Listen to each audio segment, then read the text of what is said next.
இந்த இறை நம்பிக்கையை உணர்றதுக்கு நான் என்ன பண்ணணும்? என் அம்மாவை எனக்கு எவ்வளோ பிடிக்கும் அப்படிங்கிறத, இல்லை உங்கள் அம்மா உங்களுக்கு பிடிக்குமா அப்படின்னா எல்லாருக்கும் பிடிக்கும். அந்த மாதிரி தான் இறை நம்பிக்கையும். தினசரி என்னோட பிரார்த்தனையில், இல்லை நான் இந்த ஒரு குறிப்பிட்ட நேரத்துக்கு நான் கோயிலுக்கு போயிட்டு வருவேன். எனக்கு கஷ்டம் நடந்தாலும் சரி, நல்லது நடந்தாலும் சரி. அப்படி போயிட்டு வரும்போது என்ன நடக்கும்னா, உங்களோட வரவு, நீங்கள் கோயிலுக்கு வந்துட்டு போன அந்த புண்ணியம் இருக்கு இல்லையா, உங்கள் புண்ணிய வரவில் எழுதி வச்சிருவாங்க. எல்லாரும் என்ன நினைக்கிறோன்னா, இப்போ நான் வந்து ஒரு பைரவர் கோயில் போயிட்டு வரேன்னு வச்சுக்கிறோம்.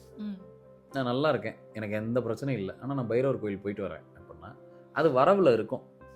எனக்கு நாளைக்கு ஏதோ ஒரு எதிரி தொல்லை வருது, எனக்கு லைஃப்பில் ஏதாவது ஒரு பிரச்சனை வருது, எனக்கு வந்து சூரியன் ரீதியாக ஏதாவது ஒரு பிரச்சனை வருது, சூரியனுங்கிற கிரகம் எனக்கு ஒரு ப்ராப்ளம் பண்ணுது.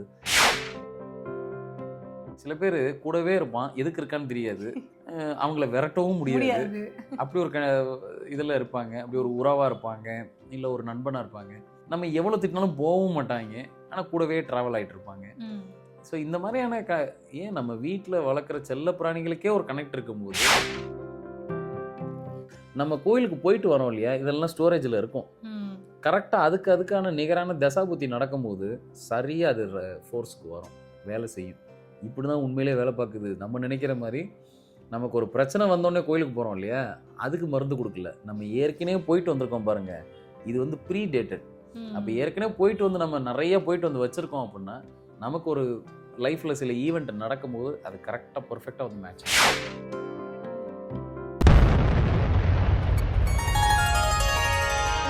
ஸ்ரீ மகாஸ் இன்ஃபினிட்டி நேயர்களுக்கு நர்மதாவின் அன்பான வணக்கம். நம்மளுடைய சேனலில் தொடர்ந்து பல்வேறு விதமான ஆன்மீக தகவல்கள் பார்த்துட்டு இருக்கோம். அந்த வகையில் இன்னைக்கு நம்ம பார்க்க போகிற இந்த ஒரு பதிவில் நேயர்கள் கேட்டிருக்கக்கூடிய பல்வேறு விதமான கேள்விகளுக்கு தெளிவான பதில் கொடுக்கறதுக்காக நம்ம கூட இன்னைக்கு பிரசன்ன ஜோதிடர், அஸ்ட்ரோ நியூமராலஜிஸ்ட் டாக்டர் மகாஸ் ராஜா சார் அவர்கள் அணிஞ்சிருக்கிறாங்க. வணக்கம் சார். வணக்கம்மா. நிறைய பேருக்கு வந்துட்டு இந்த ஆன்மீகத்தோடு நான் பயணப்படணும் சார், நீங்கள் சொல்கிற எல்லா விஷயங்களையும் ஃபாலோ பண்ணால் கூட எளிமையாக ஏதாவது ஒரு விஷயங்கள் சொல்லுங்கள், எளிமையாக இந்த விஷயங்கள் மூலமாக நீங்கள் வந்து பண்ணுறீங்க அப்படின்னா ஆன்மீகம், தெய்வ வழிபாடு, இறை நம்பிக்கை எல்லாமே அவங்க கூட இருக்கும். இறை நம்பிக்கை, இறைவன் இருக்கிறாருன்ற ஒரு நம்பிக்கை வந்துட்டாலே இது எல்லாமே ஆட்டோமேட்டிக்காக அவங்களுக்கு வந்துடும் இல்லையா? இந்த இறை நம்பிக்கையை உணர்றதுக்கு நான் என்ன பண்ணணும் சார்? என் அம்மாவை எனக்கு எவ்வளோ பிடிக்கும் அப்படிங்கிறத, இல்லை உங்கள் அம்மா உங்களுக்கு பிடிக்குமா அப்படின்னா எல்லாருக்கும் பிடிக்கும். அந்த மாதிரி தான் இறை நம்பிக்கையும். அது அவங்களோட விருப்பத்தை சார்ந்தது. ரெண்டாவது, இது ஒருத்தர் சொல்லி கொடுத்தெல்லாம் யாருக்கும் வர வைக்க முடியாது. மேக்சிமம் சிறந்த பக்திமான்கள் எப்போ எந்த நிமிஷத்தில் மாறுவாங்கன்னா, ரொம்ப கஷ்டம் நடக்கும்போது தான் லைஃப்பில் வந்து நிறைய பேர் சிறந்த பக்திமான்கள்லாம் மாறுவாங்க. ஆமாம், அது வரைக்கும் வெயிட் பண்ணுவாங்க. அது வரைக்கும் பெருசாக கோயிலுக்கு போக மாட்டாங்க. நீங்கள் நல்லா பாருங்கள், நிறைய கஷ்டகாலம் வரும்போது தான் நிறைய பேர் கோயில் குளமாக சுற்றுவாங்க. கண்டிப்பாக சார். அப்போ தான் வந்து அவங்களுக்கு அந்த இறைவனோடு ஒன்றி இருக்கணும் அப்படிங்கிற ஒரு எண்ணமே வரும்.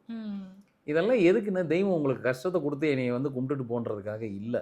கிரகங்கள் நடக்கிற ஈவெண்ட்டை நடத்திக்கிட்டு தான் இருக்குது. நமக்கு ஒரு கஷ்டம் ஒரு எல்லையை தாண்டி போகும்போது நம்ம தான் நம்மளோட மனசை கொஞ்சம் அமைதிப்படுத்துறதுக்காக கோயில் குளமாக சுற்றுறோம். அதுக்கு முன்னாடியே ஒருவேளை நம்மளோட ஆன்மீக சிந்தனையை நம்ம அதிகப்படுத்திட்டோம்னா, இப்போ நம்ம என்ன நினைக்கிறோன்னா, நமக்கு ஒரு கஷ்டம் வந்ததுக்கப்புறம் கோயிலுக்கு போயிட்டு வந்ததுக்கப்புறம் நம்ம கஷ்டம் தீந்துரும்னு நினைக்கிறோம். உண்மைதான். ஆனால் நான் தினசரி என்னோட பிரார்த்தனையில், இல்லை நான் இந்த ஒரு குறிப்பிட்ட நேரத்துக்கு நான் கோயிலுக்கு போயிட்டு வருவேன், எனக்கு கஷ்டம் நடந்தாலும் சரி, நல்லது நடந்தாலும் சரி. அப்படி போயிட்டு வரும்போது என்ன நடக்கும்னா, உங்களோட வரவு, நீங்கள் கோயிலுக்கு வந்துட்டு போன அந்த புண்ணியம் இருக்கு இல்லையா, உங்கள் புண்ணிய வரவில் எழுதி வச்சுருவாங்க.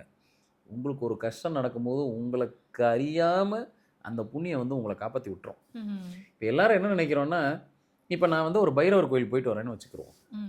நான் நல்லா இருக்கேன், எனக்கு எந்த பிரச்சனையும் இல்லை, ஆனால் நான் பைரவர் கோயில் போயிட்டு வரேன் அப்படின்னா அது வரவில் இருக்கும். எனக்கு நாளைக்கு ஏதோ ஒரு எதிரி தொல்லை வருது, எனக்கு லைஃப்பில் ஏதாவது ஒரு பிரச்சனை வருது, எனக்கு வந்து சூரியன் ரீதியாக ஏதாவது ஒரு பிரச்சனை வருது, சூரியனுங்கிற கிரகம் எனக்கு ஒரு ப்ராப்ளம் பண்ணுது, இல்லை சூரிய தசை எனக்கு நடக்குதுன்னா, நான் அப்போ கும்பிட்டுட்டு வந்தேன் இல்லையா பைரவர், அவர் இப்போ வேலை பார்ப்பார். எனக்கு அந்த தசாபுத்தி வர வரைக்கும் அங்கே ஸ்டோரேஜில் இருப்பார்.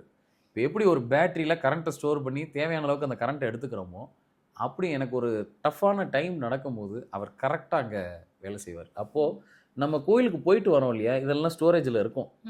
கரெக்டாக அதுக்கான நிகரான தசாபுத்தி நடக்கும்போது சரியாக அது ஃபோர்ஸ்க்கு வரும், வேலை செய்யும். இப்படி தான் உண்மையிலே வேலை பார்க்குது. நம்ம நினைக்கிற மாதிரி நமக்கு ஒரு பிரச்சனை வந்தோடனே கோயிலுக்கு போகிறோம் இல்லையா, அதுக்கு மருந்து கொடுக்கல. நம்ம ஏற்கனவே போயிட்டு வந்திருக்கோம் பாருங்கள், இது வந்து ப்ரீ டேட்டட். அப்போ ஏற்கனவே போயிட்டு வந்து நம்ம நிறைய போயிட்டு வந்து வச்சுருக்கோம் அப்படின்னா, நமக்கு ஒரு லைஃப்பில் சில ஈவெண்ட் நடக்கும்போது அது கரெக்டாக பர்ஃபெக்டாக வந்து மேட்ச் ஆகும். கண்டிப்பாக சார். இன்னும் சில பேர் வந்து இந்த மாதிரியான ஒரு பிரச்சனையை வந்து ஃபேஸ் பண்ணுவாங்க சார். லைஃப்பில் வந்து இவங்க பண்ணுறது எனக்கு பிடிக்கல, இவங்க பேசுகிறது பிடிக்கல, பட் இவங்கள நான் வந்து அவாய்ட் பண்ணவும் முடியல, இவங்கள விட்டு விலகி வரவும் முடியல. அந்த மாதிரி வந்து ஒரு லூப்குள்ளே நான் இருந்துகிட்டே இருக்கேன். இதுக்கு என்ன காரணம்? ஒரு பூர்வ ஜென்மத்து பந்தமாக இருக்குமா? இல்லை போன ஜென்மத்தில் நான் பண்ண ஏதாவது ஒரு விஷயங்கள் கர்மா மாதிரி தொடர்ந்து வந்துட்டு இருக்கா? இல்லை வந்து இந்த தொட்டக்குறை விட்டக்குறைன்னு சொல்லுவாங்க இல்லையா?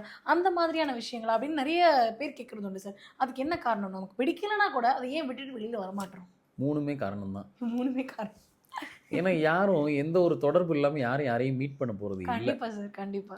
நான் என்ன சொல்லுவேன்னா, இப்போ நான் வந்து ஜோதிடம்ங்கிற துறையில் இருக்கேன். நான் நிறைய கிளைண்ட்டை பார்க்குறேன். அவங்க தர ஃபீஸை நான் வாங்கிக்கிறேன். நான் கொடுக்குற சர்வீஸ்க்கு நான் ஒரு ஃபீஸ் வாங்கிக்கிறேன் அப்படின்னா, இதெல்லாம் எங்கேயோ ஏதோ ஒரு பிறவியில் நான் அவங்களுக்கு கொடுத்துட்டு வந்திருக்கேன்னு அர்த்தம். இந்த பிறவியில் அவங்ககிட்டேருந்து திருப்பி நான் வசூல் பண்ணுறேன். இந்த மாதிரி எந்த ஒரு தொடர்பு இல்லாமல் யாரோட காசும் யார் வீட்டுக்கும் போகாது. அப்போ இதுக்கெல்லாம் ஒரு ஜென்ம தொடர்பு இருக்கா? இதுக்கெல்லாம் ஒரு ஆன்மா தொடர்பு இருக்கா? சோல் கனெக்ட் இருக்கா? இதுக்கெல்லாம் பூர்வ ஜென்மத்தில் ஒருத்தரை பார்த்துருக்கோமா? ஆமாம், பிஸ்னஸே அப்படி தான் நடக்குது. நம்மக்கிட்ட ஒரு பொருளை வந்து இன்னொரு நபர் வாங்கிட்டு போகிறாங்கன்னா, இந்த காசெல்லாம் நீங்கள் விட்டுட்டு வந்த காசு, அதைத்தான் இப்போ வியாபாரமாக வந்து வாங்கிட்டு போகிறாங்க. ஸோ இதெல்லாம் எப்படின்னா, நம்மளோட புண்ணியம் இந்த பிறவியில் நம்மளை சம்பாதிக்க வச்சுக்கிட்டே இருக்கும். அப்போ நிச்சயமாக இந்த சோல் கனெக்ஷன் ஒன்று இல்லாமல் யாரையும் சந்திக்கவும் முடியாது. சில பேர் கூடவே இருப்பான், எதுக்கு இருக்கான்னு தெரியாது, அவங்கள விரட்டவும் முடியாது.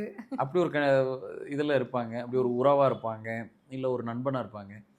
நம்ம எவ்வளோ திட்டினாலும் போகவும் மாட்டாங்க, ஆனால் கூடவே ட்ராவல் ஆகிட்டு இருப்பாங்க.